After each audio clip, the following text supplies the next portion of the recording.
slogan.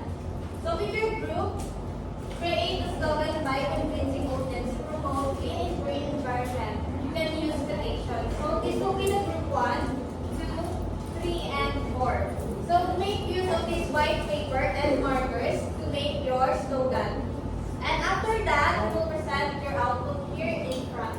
Not here. Yes, ma'am. Okay, so now get your materials here. People in the class can come forward. Now, I'll be giving you 2 minutes to make your slogan. Your timer starts now.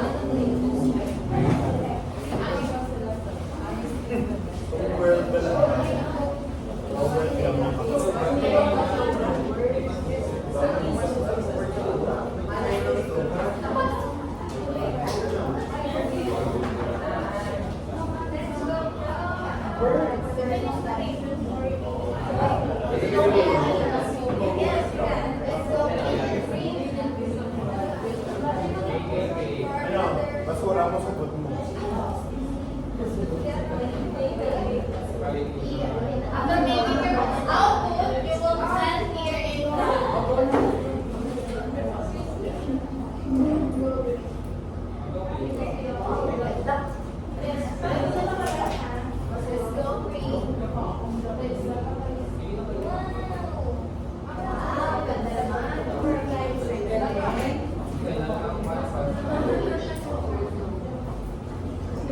If you have color, you can use color, ha?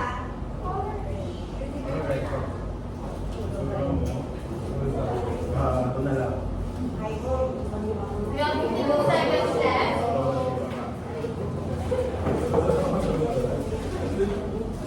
I think pagkura mo kapapalo. Pagkura mo yung sa mga.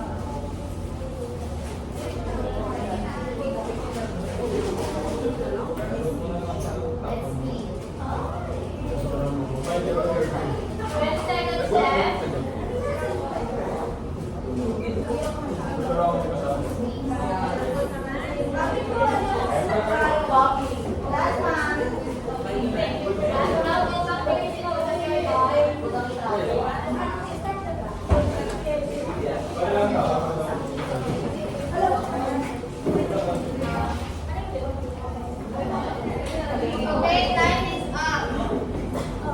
Who would like to present your output? Okay, group 4.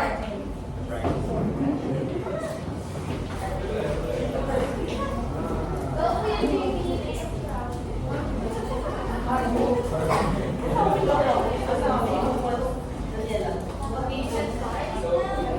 Good morning, everyone. So this is our slogan that we created to promote clean and green environment.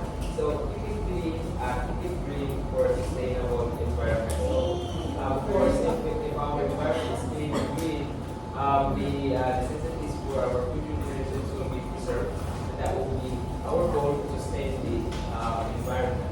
Thank you for that, Jimmy. Next one. Okay. Go Anne-Marie! This is our slogan. Wow. We have here. Let's go green. Let's go.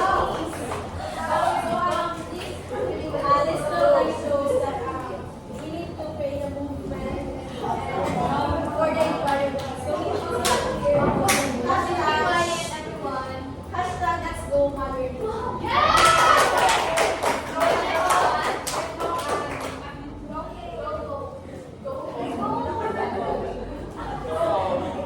So this is our slogan for the restoration of our environment. So in our own little ways, it's just clean our environment, and that serves as our contribution, because when we maintain our environment clean, we are having a more peaceful, more greener, and more friendly atmosphere around us. So let's go clean and then go green. Next one. Go Larry! Good.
Overall, wearing uniform encourages professionalism, discipline, and a focus on tasks and responsibilities, contributing to a positive and productive life.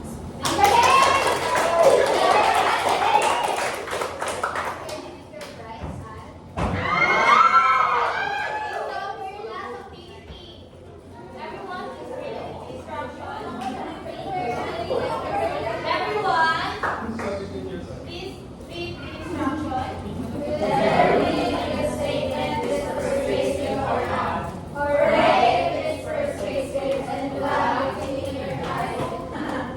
Okay, so let's stand first. Everyone please stand.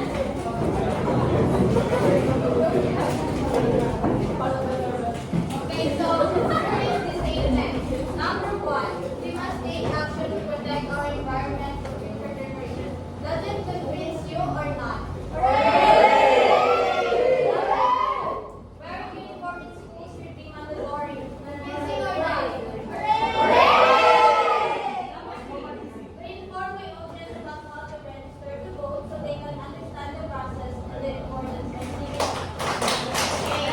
Very good now. I assume that all of you understand how we do this. And I am here. You can sit down. I need it. And quick question. How has learning about persuasive speeches contributed to your knowledge and understanding of our environment? Okay, Mr. Lalo. I will have to especially convincing my audience at number 4. Mga tutuloy ko ito mas makuha ko yung loob ng mga tagapakinig at mas maibigay ko kung ano dapat ibigay sa aming mga manonood. Thank you for that. So, last question. Why persuasive speech is important in our daily lives? Okay? Persuasive speech is important in our daily lives because we were able to encourage others the other person